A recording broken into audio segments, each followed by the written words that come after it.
नमस्कार. या ठिकाणी माझे स्वर्गवासी मित्र तुकाराम लंके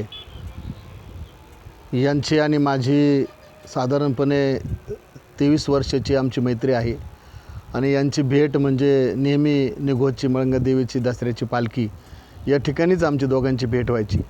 आणि आमची जी मैत्रीचं काय नातं आहे ते या कवितेमध्ये मी उल्लेख करतो आहे. कवितेचं या ठिकाणी शीर्षक आहे पालखी भेट. तर पहा, तुकाराम दादांची आणि माझी भेट फक्त मळंगदेवीची यात्रा आणि दसरा पालखी यामध्येच असायची. काही नाही हो, फक्त विचारांची देवाणघेवाण असायची. काही नाही हो, फक्त विचारांची देवाणघेवाण असायची. तुकाराम दादांची बोलण्याची लगबग फक्त जिव्हाळ्याची व प्रेमाची असायची. तुकाराम दादांची बोलण्याची लगबग फक्त जिव्हाळ्याची व प्रेमाची असायची. काही नाही हो, फक्त एकमेकांची विचारपूस असायची. काही नाही हो, फक्त एकमेकांची विचारपूस असायची.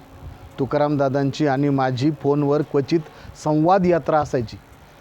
तुकाराम दादांची आणि माझी फोनवर क्वचित संवाद यात्रा असायची.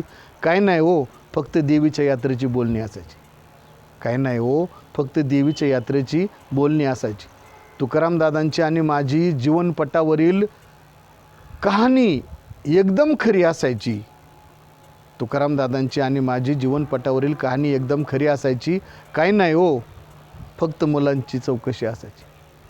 काही नाही हो, फक्त मुलांची चौकशी असायची. तुकाराम दादांची आणि माझी मैत्रीत चर्चा न काही देणे व न काही घेणे हीच असायची. काही नाही हो, फक्त कधीतरी चहापाणी घेण्याची विनंती असायची. काही नाही हो, पण कधीतरी चहापाणी घेण्याची विनंती असायची. तुकाराम दादांच्या स्वभावात नम्रता, प्रेम आणि कितीतरी माणुसकी असायची.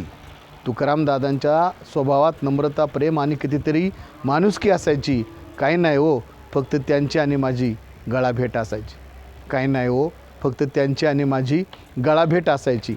तुकाराम दादांची आणि माझी बरेच दिवस भेटत होत नसायची. तुकाराम दादांची आणि माझी बरेच दिवस भेटच होत नसायची. काही नाही हो, फक्त मला त्यांच्या तब्येतीची काळजी असायची. काही नाही हो, मला त्यांच्या तब्येतीची काळजी असायची. शेवटी तुकाराम दादा या जगात नाही. शेवटी तुकाराम दादा या जगात नाही ही बातमी जेव्हा मला कळाली तेव्हा माझ्या शब्दांची एकदम बोबडीच वळायची. काही नाही हो, फक्त माझी आणि माझ्या मित्राची पालखीत पुन्हा कधी भेटच नाही दिसायची. काही नाही हो, माझी आणि माझ्या मित्राची पालखीत पुन्हा कधी भेटच नाही दिसायची. अशा प्रकारे या ठिकाणी माझ्या या मित्राला भावपूर्ण आदरांजली वाहतो.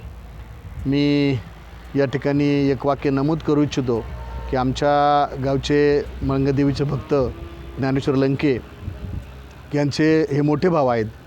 तर अशा प्रकारे माझ्या या तुकाराम दादांना मी भावपूर्ण आदरांजली वाहतो आणि या ठिकाणी थांबतो.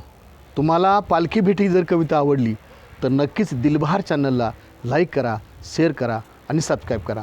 धन्यवाद.